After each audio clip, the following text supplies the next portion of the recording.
فرمائے میرے نوجوانوں وہاں کو مائیں بہنیں آ رہی ہیں. اے بھائی ذرا مخاطب آج اپنی بات بند کر دے, موبائل سوچو. ہماری مائیں اور بہنیں وہاں کو گزر رہی, طلبہ بڑے چھوٹے بالکل وہاں کھڑے ہوئے نظر آئے پیچھے. ادھر آ جاؤ میرے بزرگوں عزیزوں نوجوانوں, ادھر آ جاؤ, آپ ادھر آ جاؤ. جو دروازے پر کھڑے ہوئے ہیں طلبہ کرام خود بھی بیٹھ جائے, دوسروں کو بھی بیٹھنے کی تاکید کرے. بہت خوبصورت انداز میں یہ پنڈال لگایا گیا ہے. آپ اس کا لحاظ کرتے ہوئے, اس کا احترام کرتے ہوئے, اپنے بڑوں کا خیال رکھتے ہوئے فوراً وہی اپنی جگہ تشریف رکھے. بھئی بچے بیٹھ جائیں, کوئی بھی کھڑا ہوا نظر نہ آئے. بچی وہاں سے یہاں آ جائے, سامنے ان کے لیے جگہ ہے, یہاں آ جائے. نہیں ابھی نہیں بنی, 10 تو اور ہو جائے گا گھنٹہ.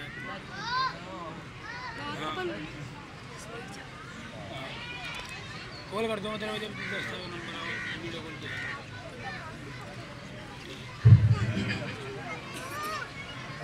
بسم الله الرحمن الرحيم. الحمد لله نحمده ونستعينه ونستغفره ونؤمن به ونتوكل عليه ونعوذ بالله من شرور أنفسنا ومن سيئات أعمالنا. من يهده الله فلا مضل له ومن يضلل فلا هادي له. وأشهد أن لا إله إلا الله وحده لا شريك له. وأشهد أن سيدنا ونبينا وحبيبنا وشفيعنا وقائدنا وقدوتنا وأسوتنا وإمامنا ومولانا محمدا عبده ورسوله صلى الله تعالى عليه وعلى آله وأصحابه وبارك وسلم تسليما كثيرا كثيرا. أما بعد فأعوذ بالله من الشيطان الرجيم. بسم الله الرحمن الرحيم. اهدنا الصراط المستقيم. وقال تعالى فإذا قرأت القرآن فاستعذ بالله من الشيطان الرجيم. وقال رسول الله صلى الله عليه وسلم خيركم من تعلم القرآن وعلمه أو كما قال عليه الصلاة والسلام. صدق الله العظيم وصدق رسوله النبي الكريم والحمد لله رب العالمين. محترم بزرگوں اور دوستوں, قرآن کے نام پر یہ مجلس سجائی گئی ہے. اس مجلس سے آپ حضرات فیضیاب ہو رہے ہیں. کچھ دیر کے لیے مجھے بھی حکم دیا گیا کہ آپ حضرات کے سامنے کچھ باتیں عرض کریں.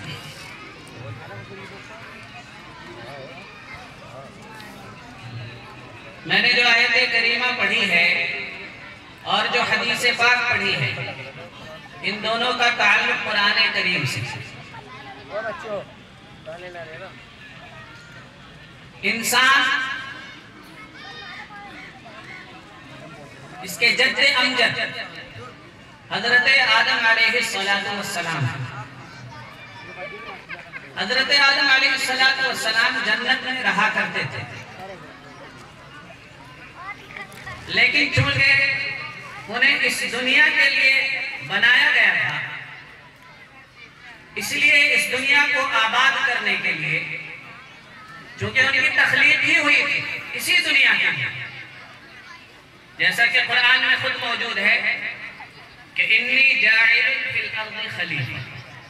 تو گویا کہ انسانوں کو بنایا ہی گیا تھا اس دنیا میں بسنے کے لیے اور رہنے کے لیے. لیکن کچھ وقت کے لیے اللہ تبارک و تعالی نے حضرت آدم علیہ السلام کو جنت میں رکھا. پھر اس دنیا میں اللہ تعالی نے انہیں بھیج دیا. اس دنیا میں حضرت آدم علیہ السلام اور ساتھ میں حضرت حوا رضی اللہ تعالی عنہ, ان دونوں کو اس دنیا میں بھیجا گیا, جہاں پر اس واقعے کو قرآن نے نقل کیا ہے